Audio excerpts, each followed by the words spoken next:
আমার বাবা ওই ক্লাস 3-তে যখন আমি মাঝামাঝিতে পড়ি তখন মানসিকভাবে তার ভারসাম্য হারিয়ে ফেলে।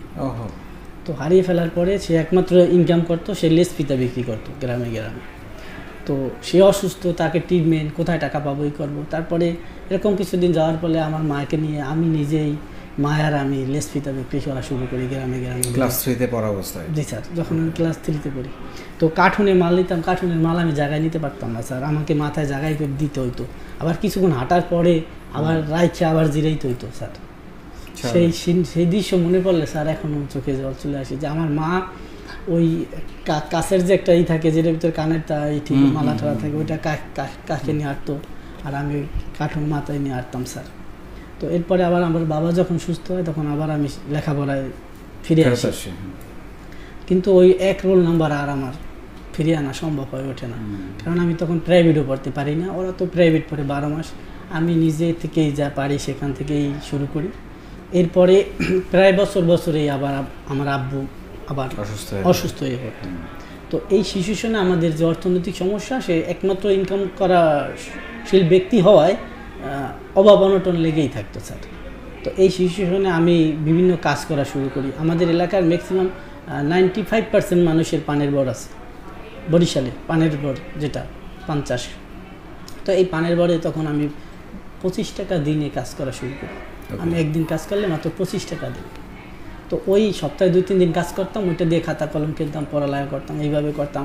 তারপরে আবার যখন ক্লাস 9-এ পড়ি তখন আবার আমি এক বাসায় লজিং থাকতাম, আমার সাথে পড়ে, তার সাথে তাকে একটু দেখাই টেকাই দিতাম, আবার আমিও আমার নিজের পড়াটা পড়তাম। এইভাবে করে স্যার এসএসসি পরীক্ষা কমপ্লিট করি। তার আগের আরেকটা ঘটনা যেটা মনে করেন আমার মানে কিয়ামতের সময় মনে থাকবে, এরকম একটা ঘটনা যে আমার পরীক্ষার ফি দেবো, আমাদের কাছে কোনো টাকা নেই স্যার। আমার আম্মু একটা পোশাক কিনেছে যেটা মেয়েরা পরে, ছায়া। তো সে একটা ছায়া তৈরি করছে, তো অনেক দিন টাকা টুকা গুছাইয়া, কিন্তু ছায়াটা নিয়ে আসছে বাসায় আনছে, কিন্তু পরে নেই এখন। কিন্তু এই সিচুয়েশনে আমার টাকা লাগবে পরীক্ষার ফি। সেই পরীক্ষার ফি টাকা কোথায় পাইবে? সেই ছায়াটা বিক্রি করে তারপরে সে পরীক্ষার ফি দিয়েছিল স্যার। কিন্তু সেই আমার যে মায়ের যে পরিশ্রম, আর মা যে আমার জন্য যা করছে স্যার, মানে কি বলবো, সেটা মানে মা বাবারা এমনই যে অবর্ণনীয়, ভাষায় বলার মতো না।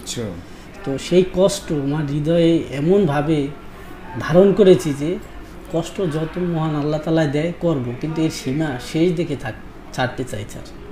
তো এরপরে অ্যাকচুয়ালি আমার বাবা আমি যখন এন্টার সেকেন্ড ইয়ারে পড়ি তখন আমার বাবা ওই কুরবানির দিন ছিল ওইটা, তো আবার ওই মানসিকভাবে অসুস্থ। তো রাস্তায় সাগুরা গাড়ির সাথে সে রোড অ্যাক্সিডেন্ট হয় মর্মান্তিকভাবে। তো যারা দেখছে তারা বলছে যে পোস্টমর্টম করতে দিস না। আমরা তো বাসায় ছিলাম, তো আমরা যাইতে যাইতে তাকে উপজেলা হসপিটালে নিয়ে গেছে, সেখান থেকে ব্যান্ডেজ করে আমরা যাইতে যাইতে অ্যাম্বুলেন্সে তুলে দিছে।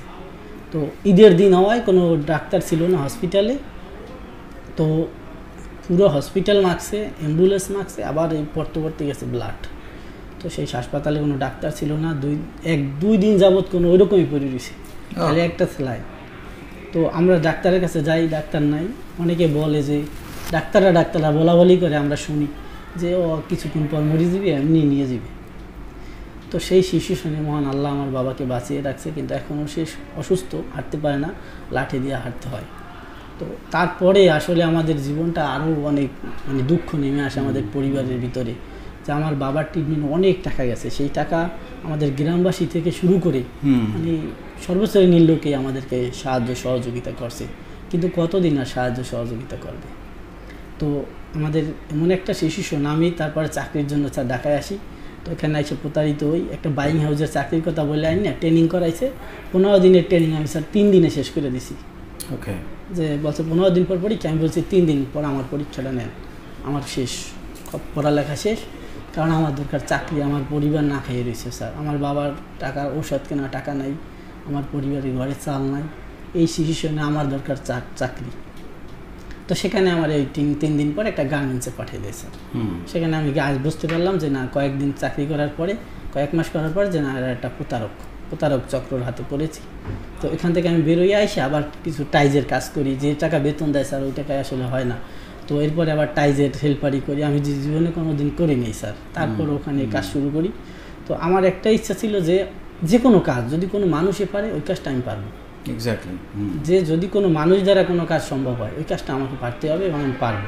আর এখন পর্যন্ত স্যার এমন কোনো কাজ নাই যেটা যদি চিন্তা করি এটা আমাকে করতে হবে আমি সেটা পারি স্যার ইনশাআল্লাহ। ওকে।